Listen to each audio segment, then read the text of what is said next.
작년 12월에 토스증권에서 Q&A 2026이라는 리포트를 냈더라고요. 저는 이번 달에 읽게 됐는데 오늘은 이 리포트를 바탕으로 올해 증시 전망을 요약해 보려고 합니다. 결론부터 말하자면 2026년도 롱입니다. 2023년부터 시작한 4년차 강세장을 이어갈 겁니다. 이 강세장의 시작은 2023년 챗GPT의 등장이었죠. 당시에 AI에 대한 기대감이 커지면서 기대감이 앞에서 끌어주는 상승으로 시작했습니다. 하지만 2024년, 2025년 시간이 지날수록 기업의 실적이 그 기대감을 지지해주면서 상승했습니다. 그리고 2026년에도 AI 투자가 지속됨에 따라서 관련 기업들의 이익 성장이 시장을 뒤에서 밀어줄 가능성이 크다고 합니다. 실제로 가장 최근 TSMC 실적 발표가 있었는데 2025년 4분기 매출 YOY로 25% 성장, EPS도 35% 성장했습니다. 2026년 CAPEX는 520에서 560억 달러로 2025년보다 30% 상향하는 불리시한 가이던스를 내놨습니다. 이는 여전히 AI 반도체 수요와 투자는 강하다라는 거죠. 그리고 마이크론이 1년에 3배 넘게 올랐는데 최근에 마이크론 이사가 자사주 매입을 했다고 합니다. 이렇게나 큰 상승을 했는데도 매수를 한다는 건 여전히 가격이 저평가돼 있다라고 판단한 거죠.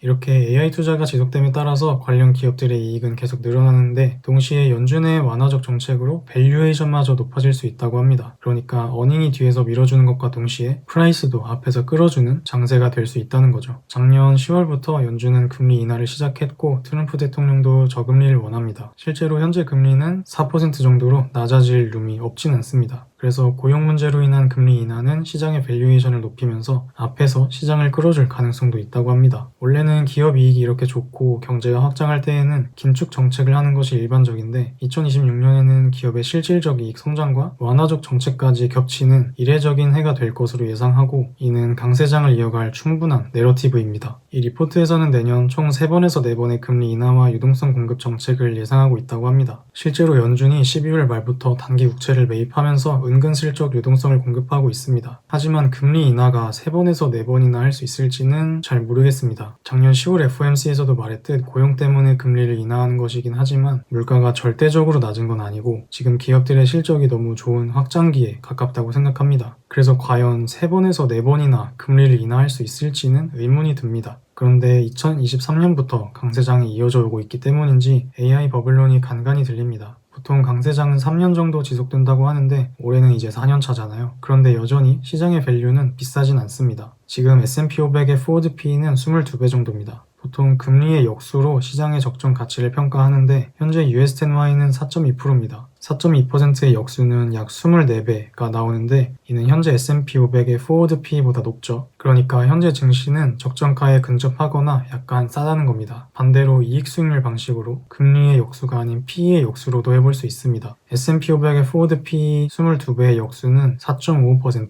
US10Y가 지금 4.2%니까 여전히 대단히 큰 차이는 아니지만 주식이 채권보다 더 높은 보상을 약속하고 있는 겁니다. 그리고 위에서도 말했듯이 금리 인하와 유동성 공급의 여지를 고려할 때 지금의 밸류가 버블이라고 말하는 건 시기상조라고 생각합니다. 그리고 중요한 건 또 M7이죠. 그런데 현재 M7의 밸류도 그렇게 비싸지 않습니다. M7에서 테슬라를 빼고 계산하면 포워드 P는 27배 정도가 나오는데 지금 S&P 500의 23배에 비하면 전혀 비싸지 않습니다. 특히 저는 테슬라보다 브로드컴이 M7에 들어가야 된다고 생각하는데 브로드컴이 지금 현재 포워드 P가 24배 정도 나옵니다. 그래서 브로드컴이 들어간다면 그마저도 더 낮아질 겁니다. 2020년 이후로 테슬라를 제외한 M6의 프리미엄은 S&P 500에 비해 9배였는데 지금은 4배로 축소되었습니다. 그러니까 빅테크가 지금 오히려 싸졌다는 겁니다. 그리고 이 회사들은 영업이익률 30% 이상, EPS와 매출 성장률도 시장보다 뛰어나기 때문에 프리미엄은 정당합니다. M7의 YOY EPS 성장률은 25%,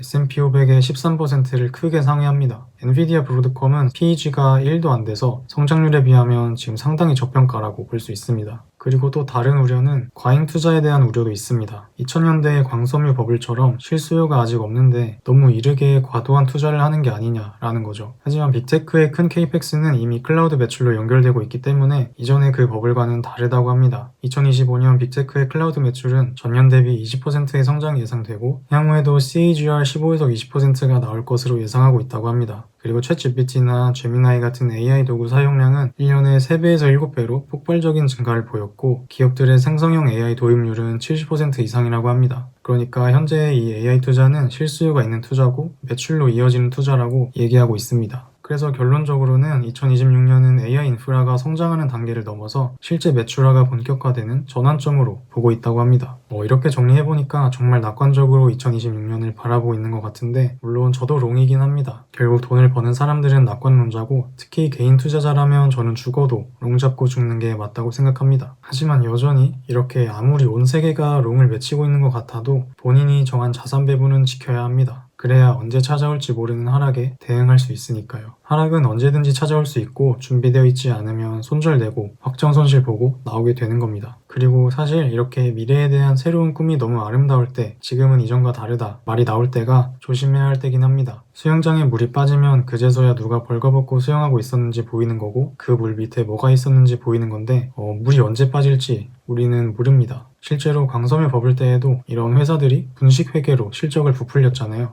표면적으로는 실적이 잘 나오니까 주가는 계속 오르는데, 나중에 물이 빠지니까 그게 분식 회계였다는 것이 드러났고 주가는 폭락했죠. 그러니까 기본적으로 낙관적인 롱뷰를 가지고 있되 차익 실현할 수 있으면 좀 하고, 하락에 대응할 수 있도록 현금 비중도 챙겨두면서 올해도 성공적인 투자 해봅시다.